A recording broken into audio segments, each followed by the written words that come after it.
the hour, convicted killer Glen Rogers is scheduled to be put to death in a Florida prison. Good evening, I'm Keith Kate. I'm Jennifer Lee. Thank you for joining us. Rogers was one of the Bay Area's most notorious killers.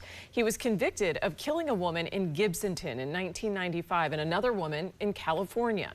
He's also suspected of killing at least 2 other women and a man across the country, and some people believe he's connected to 2 of the most famous murders of a generation. News Channel 8's Jeff Patterson joining us live tonight from the Hillsbborough County Courthouse with the latest on this. Jeff. Good evening, Keith and Jen. Glen Rogers was convicted here in the Hillsborough County Courthouse of the murder of Tina Marie Cribbs. The woman who prosecuted the case is now a Hillsborough County judge, and many people may have forgotten about the man they once called the cross-country killer. But for those of us who remember this case, this is one of the most infamous murder trials in Tampa Bay history. He had rugged good looks, long flowing hair, a beard, and some say he had a certain charm. Dr. Joseph Sillo at St. Leo University is an expert on serial killers and says Rogers used his looks and charm to lure his victims. If you look at his picture when he was younger, he was attractive, he had a personality, he had a way of intriguing a woman by telling her what she wanted to hear. And then when he had had enough of her sexually, he killed her. Dr. Sillo says Rogers is also known as the Casanova Killer, and that nickname may have come from one of his victims, Sandra Gallagher.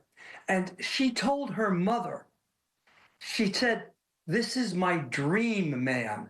He's everything I ever wanted in a man." And he ended up stabbing her in her own bed. Rogers is suspected of killing at least 2 other women and an elderly man in murders across the country. And there are some who believe it was Glen Rogers who killed Nicole Brown Simpson and Ronald Goldman, and not O.J. There are social media posts and websites about it. Dr. Sillo just doesn't buy it. He had nothing to do with that case. All I can tell you is, remember the shoe prints. I doubt he had those shoes. Of course, you have to recall the O.J. Simpson murder trial to understand the reference, but you'll get it. So far, the appeals courts have rejected all of Glen Rogers' attempts of appeal. He is scheduled to be executed tonight at 6 o'clock. Back to you. Well, Jeff, you mentioned the appeals process there. I know one of the claims was that Rogers was sexually abused as a child.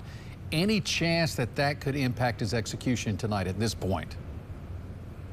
Well, it's never final until it's final. Obviously, you get that, Keith. But so far, the courts have rejected all of his appeals, and Dr. Sillo rejects that contention, saying that at some point you have to own up for your own actions and not blame your past. All right, Jeff Patterson reporting live for us tonight. Thank you, Jeff.